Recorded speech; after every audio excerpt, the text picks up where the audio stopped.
বাংলাদেশের বর্তমান অন্তর্বর্তীকালীন সরকার জুলাই আগস্টের বৈষম্য বিরোধী ছাত্র আন্দোলনের ফসল। জুলাই আগস্টের বৈষম্য বিরোধী ওই ছাত্র আন্দোলনে ভারতে পালিয়ে যাওয়া পেশিম রেজিমের দ্বারা হাজার হাজার ছাত্র ছাত্রী যুবক নিহত ও আহত হয়েছে। এমনকি টিনেজার সহ নিহত ও আহত হয়েছে ভারতে পালিয়ে যাওয়া ওই ফ্যাসিস্ট রেজিম দ্বারা। অনেক লোক এখন হাসপাতালে চিকিৎসার ভাবে দিন অতিবাহিত করেছে, কিন্তু বর্তমান অন্তর্বর্তীকালীন সরকার তাদের ব্যাপারে ভালো একটি উদ্যোগ নিচ্ছে বলে মনে হইতেছে না।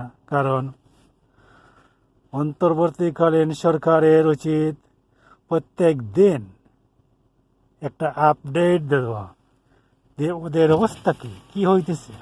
কারণ অনেকে চোখে আঘাত পেয়েছে, সময় মতো চিকিৎসা না করতে পারলে চোখ হয়তো চিরদিনের জন্য নষ্ট হয়ে যাবে। অনেকের শরীরে গুলি এর আঘাত আছে।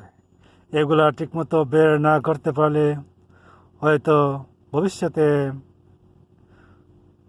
বড় একটি সমস্যায় পড়তে পারে ওরা। অন্তর্বর্তী সরকার এখন ব্যস্ত আছে কোন পার্কে পিকনিক করা যাবে না, কোথায় লাউঞ্জ হবে,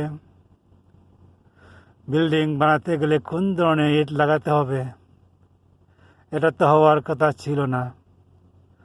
অন্তর্বর্তীকালীন সরকারের রিফর্মের প্রথম কাজ ছিল জুলাই আগস্টের গণহত্যায় নিহতদের ক্ষতিপূরণ, আহতদের ক্ষতিপূরণ প্লাস চিকিৎসা এবং দৈনিক আপডেট দেওয়া। ধন্যবাদ।